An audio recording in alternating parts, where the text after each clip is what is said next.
allegory or a poem rather than something that's just flashing across the world on the internet in 150 characters. And so I used interactive videos and photography and galleries and different ways to read and hear the text parts with different voices. And also I had the freedom to write the most absurd, ludicrous retelling of the Billy the Kid story that I wanted to, and nobody could tell me no. I could make it as fun or ridiculous as suited me. And I didn't have to get anybody's permission.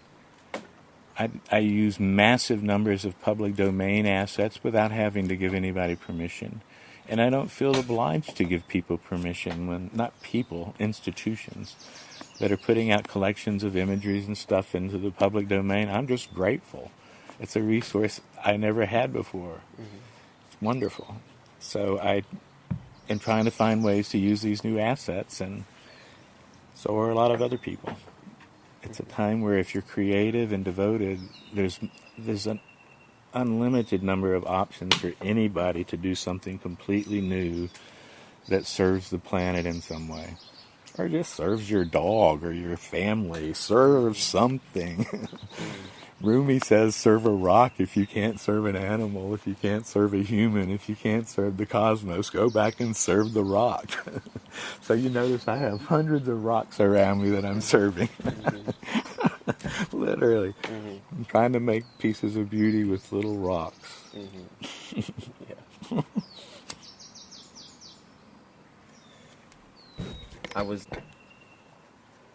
Well, there's, like you said, there was an overwash of images and which one you're going to pay attention to. And I was at this kind of experimental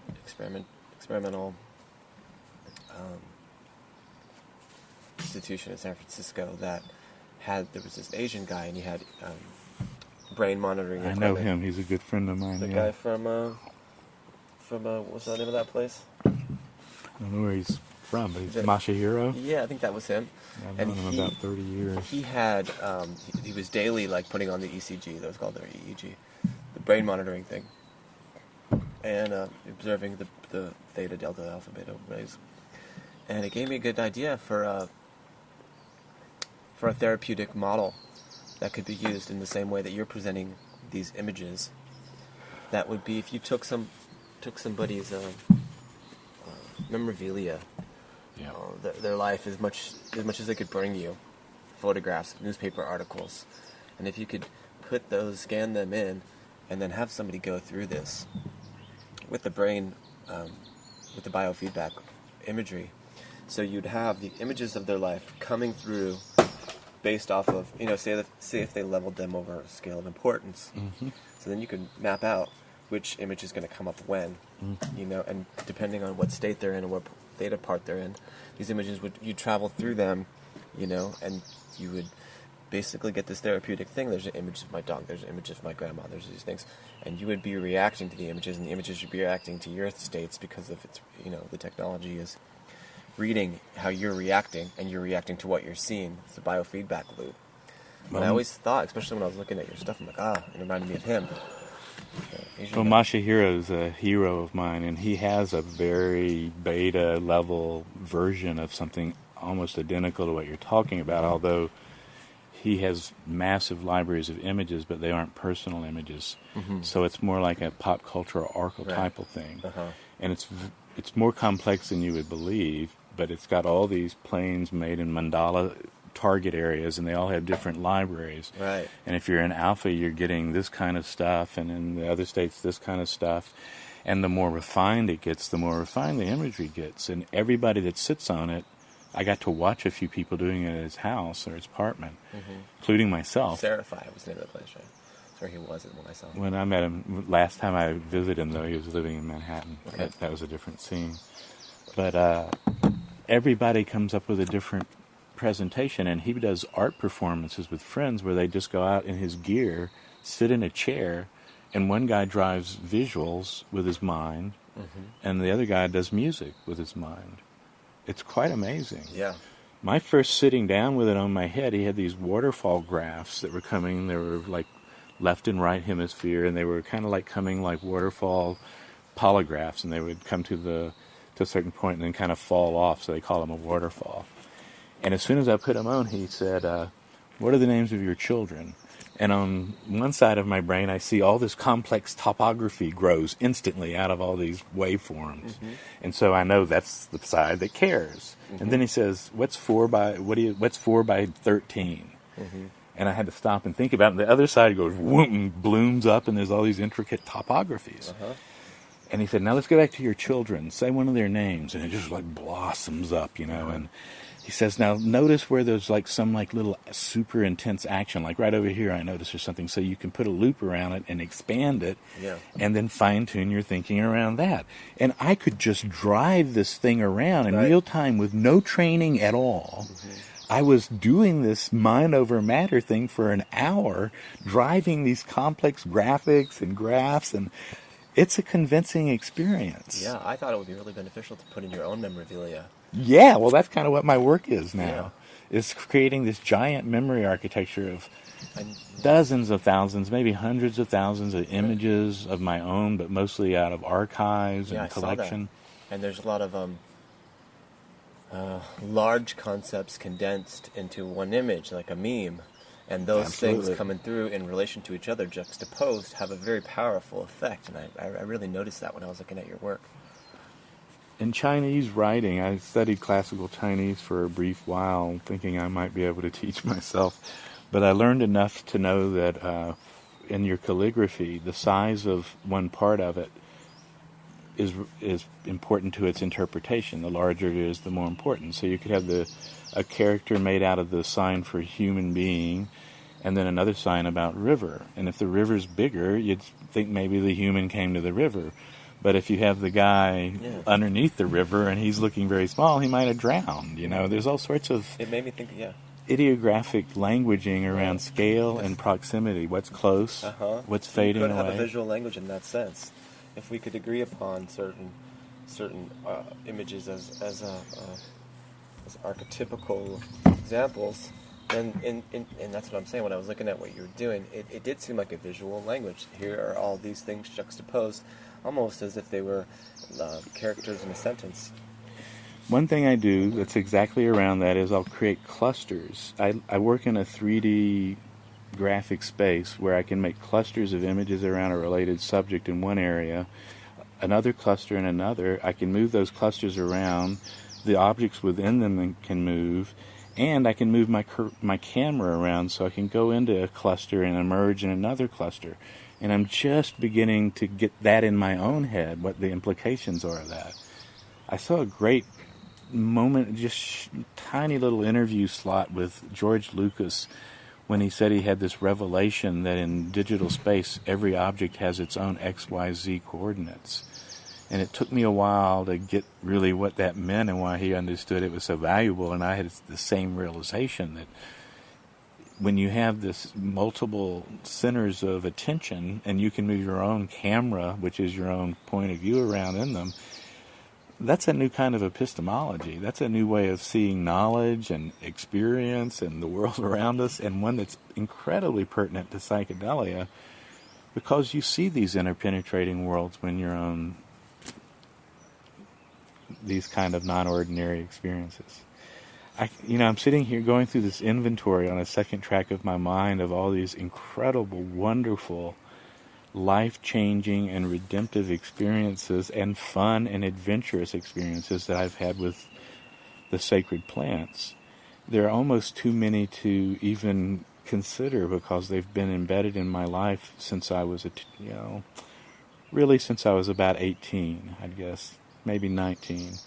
And they really got embedded in my life when I was in grad school and started reading anthropology and doing my doctoral dissertation on related subjects, trying to write on psychedelia as a new epistemological point of view. And it was too early in the kind of academic environment I was in at the time, and there was a lot of hostility and resistance to the work. So I decided to split and be an artist and to try to do my work visually primarily. And one thing that the plant spirits have told me over and over again, this is a very peculiar kind of thing, that I have a specific opportunity and task here. Like if you're on a camp in Burning Man and you're on the cleanup crew, one of my primary objectives here as a being, a multidimensional being that exists in more place than just this human being, is to aggregate images and juxtapose them. And that choice is shared by other beings as a way of monitoring what's going on in the planet from this one point of view of where I am, what place in history, what specific local environment I'm with, what cultural opportunities I have, and to reflect that by juxtaposition. I saw that when I was watching it. I was thinking, if you identify as this being you in one flipping object, and as that's getting less perspective and more things are coming in, you would realize your place in the totality as being not necessarily insignificant, but one small part. And as that flips back around and becomes the majority thing, and like that's your, you realize that that's you and how you view your life as the center of the universe. But as all these images swirl back again, and that becomes further in the background, and other images are coming up, you get a sense of being part of the whole. I got that out of watching your stuff. Yeah, I think that's important. I appreciate it. That's great. Well put. And I think that's kind of pertinent for training for, we're not going to all be able to go to Peru, and we're not going to all be able to live with some, native saint from the Native American church. And my own introduction to psychedelics was explicitly through Jimi Hendrix, the Beatles, and the mythology of the hippies. I was in a very repressive community in Shreveport, Louisiana, in the suburbs, and there wasn't much room for that except for talking to your teenage friends. You couldn't speak to anyone about psychedelics. So we had to grow up as a generation trusting one another and with very few outside resources of wisdom or experience to call on. And that's changed tremendously because now people have a great deal of experience to call on, and we're creating our own lineage and our own tradition, a very unique tradition in the United States and the West. We have this bizarre pop cultural approach to psychedelics that's bearing a lot of beautiful fruit, even though it's bared a lot of weird and deformed fruit. A lot of it's quite beautiful and lovely and powerful. It's hard for me to imagine my life without having the guidance of plant spirits. I would probably be a lawyer or a doctor or a professor or something where I was an intellectual making a sustainable, reliable income because that's the appropriate thing to do and that sort of stuff with the kind of skill sets I had. But instead I got to live this life of improvisation and adventure, and I got to know all these heroic people. I got to live their lives and their deaths and share their children and their dreams and be part of making something that I feel really very grateful and humble to be involved with. Still do, and want as much of it as I can drink.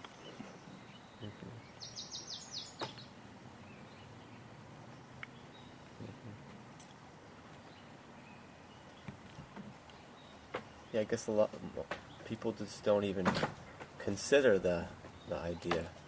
Well, most people would say that the general Western idea is that we're separate from nature, and that needs to be dissolved. And like you were saying, we're a part of nature, and sometimes a very insignificant part of it.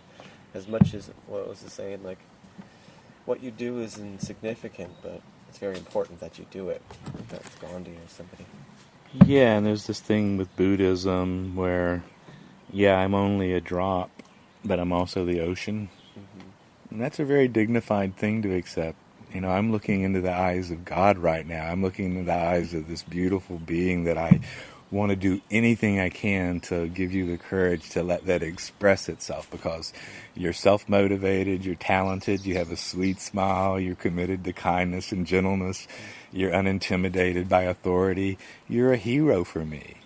a young hero that I'm like fucking so grateful that there are